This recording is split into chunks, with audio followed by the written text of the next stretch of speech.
Hey guys, Richard here with Downgrid Survival. Going to bring you some news headlines from this morning. Got my little man Toby here, and he's joining me today. Squirrel? What? All right, so here's some of the headlines that you may have missed. Big story. This first one you've probably heard about, and it's tragic, but we're going to relate it to prepping just a little bit. So stick with me here. At least 42 people found dead inside trailer of 18-wheeler, 16 hospitalized, possible human smuggling case. Now, I would suggest that a bunch of people crammed in the back of an 18-wheeler is most likely a case of human smuggling. Now, yeah, tragic, just horrible when we hear these sort of things happening. But you know, I want to relate this to prepping just a little bit. In a couple different ways, and one being just showing how things can happen with poor planning. When you don't plan accordingly, things can go bad really fast. And second is just relating to how desperate people will do desperate things. And in the prepping community, we know that we are going to be faced with desperate times. And we're going to find ourselves in situations where we're going to have to make decisions, and some of those decisions are going to be not ideal. Okay, the options that we have available to us are just, none of them are going to be good, and we're just going to have to choose the best that we possibly can. And I think this is just a tragic case of, desperate people, not making good sound decisions, not thinking it through, not planning, and just desperate for a better life. And I don't support our immigration policies as they stand right now. It's that in itself is a tragedy. But putting myself in someone else's shoes south of the border, I do understand how life can be extremely difficult, and you have that desire, you have that just that need to find a better life, and taking these types of desperate measures to try to pursue a better life.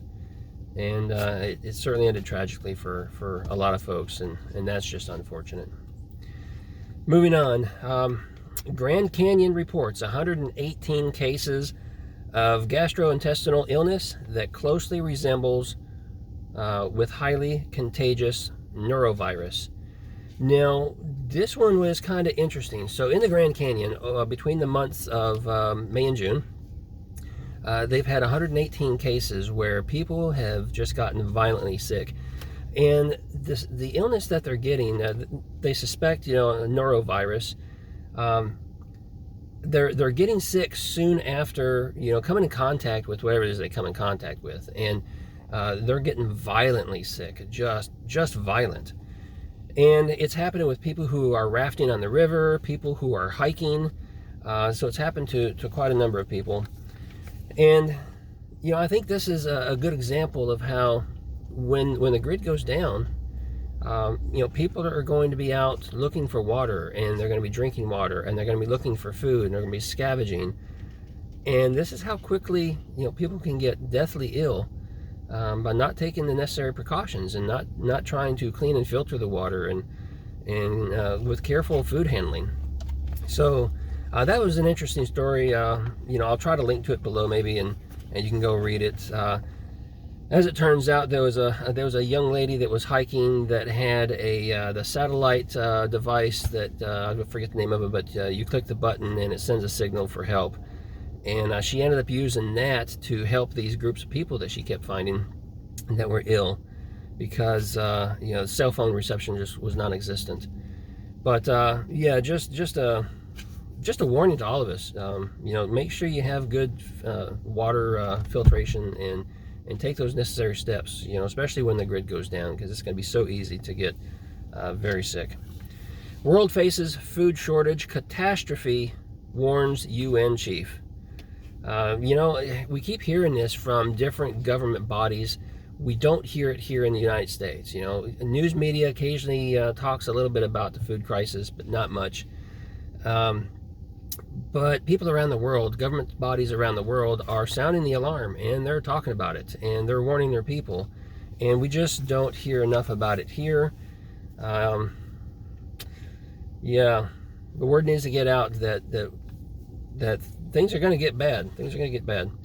Now, there is another news headline here that says U.S. wants farmers to boost wheat production amid a global food shortage, but they can't afford to. And then that in itself just shows right there, farmers, they're facing droughts. Okay, they're facing a water crisis where they can't water their crops properly. What are you getting into, buddy? Oh, hello. But on top of that, just the extremely high fuel prices to run farm equipment, and with the potential of not getting a good harvest because of the lack of fertilizer and the lack of water. And so certainly I can understand it from a farmer's perspective. They have to be able to survive in order to make it to next year's planting season. So they're hesitant, and that's contributing to our problems. Moving on. Now, you may have heard about this one yesterday. This kind of broke yesterday. I know Canadian Prepper talked about it. A couple of other channels talked about it. But NATO set to boost high readiness force to over 300,000 in significant military buildup. So this is one you want to continue to watch. We're not hearing a lot about the war here in the United States because it's been kind of squashed and our attention is being diverted to other places. But that war is still raging and things are still happening there. And just to know that NATO is more or less putting a total of 300,000 people on alert to be ready says that there's something bigger going on behind the scenes that we just don't know about. And we know that's always the case. The government doesn't tell the people because they don't want to incite panic. So we're always the last ones to find out. But yeah, things over there are not easing up. They're not going away. So keep an eye on that because things could quickly, very easily and quickly spin out of control. Let's see. Pelosi throws gasoline on the fire, labels the Supreme Court an extremist body that punishes the American people. She's the number 3 person in our government, right? And she's calling out another branch of the government as extremist. That just, man, these kind of things just keep happening, and it's sickening at the division that these people have caused in our country. It's sickening, and I wish the people on the left would wake up and realize what's going on, pull their head out of the sand. We'll just leave it at that. And see what is going on. They're walking around being led by their nose rings that they all wear, and they can't make a decision for themselves.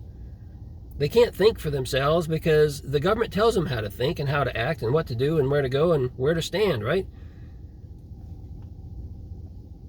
And it's just destroying our country. I keep saying it. The country's in trouble, okay? The country's in trouble. Here's a similar one. Texas Democrat tells pro-abortion protesters to take to the streets and shut down businesses as usual in wake of the Supreme Court decision on Roe versus Wade. And there's so many examples of that right there. And it happens on the right, don't get me wrong. It happens on the right too, where, somebody goes afoul and says and does something that they shouldn't. But it certainly happens more so on the left, unfortunately. And it's just another example of people getting that mindset that if I can't get my way, if I can't get what I want, I'm gonna tear things up. I'm gonna yell and scream until I get my way. And yeah. On a lighter note here, retailers weigh the cost of paying customers to keep unwanted items. What? So retailers are flooded with inventory and, supply shortages, right? We keep hearing supply shortages, yet retailers are saying they are flooded with inventory. They don't have a place to store it. and the items that they sell that are being returned, they don't have a way to process all this product and a place to store that too. So big retailers are now weighing the option of, oh, you want to return something? We'll give you the refund, but you get to keep it too. And I can tell you that has actually happened to me a couple of times within the last, I don't know, 6 months or so, where I purchased something online, tried to return it, but the cost of them having to pay for the free shipping that I received, for me to return it, it just wasn't worth it to them, and they just simply gave me a refund and let me keep the item. So that sort of thing is happening, but in the midst of supply chain shortages, it makes you wonder why this is happening now. Primarily, it's happening with clothing items and things like that. And I believe what's happening is over the last 2 years with the supply shortages that we have had, and with the container shipping backlog that we experienced, retailers were ordering more product because people were buying more product with their stimulus money. People were sitting at home locked up, so they were buying more stuff online, and so retailers ordered a lot of stuff.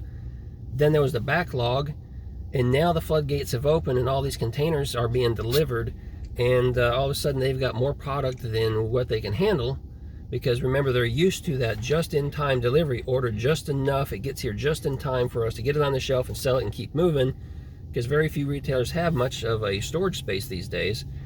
But now all of a sudden they got a whole bunch of product all at once because the floodgates opened up, and so they've got to do something with it. So hey, take advantage of that. And I've heard from other folks saying a lot of stuff is being marked down already. Summer clothing is being marked down and discounted. So take advantage of that and go out there and do some shopping. I'm not saying take advantage of the situation of buying a bunch of stuff and then trying to return it in hopes that you get a refund plus get to keep it. That's not what I'm suggesting, okay? But what I am suggesting is take advantage of the discounted prices, because there's a lot of stuff being discounted in your local retail stores, and you can never have too many pairs of underwear and socks when the grid goes down. All right, guys, that's it for here. Now, I just recorded another video yesterday. It's going to be released today, later this afternoon. It's the death after SHTF I've been talking about, so be looking for that video. I hope you'll enjoy it. And again, we've got some more videos lined up here real soon that we're going to be releasing. And as I continue to do these news headlines, if you're liking it, smash that like button and let me know if this is the type of content you want to see. If it's valuable to you, let me know. If you have suggestions for news headlines or sources that I can go and check out to grab news headlines, please put them in the comment section down below so I can go and check those out. And yeah, we'll just see how this goes for a little while. And if you continue to like it, then I will continue to produce it.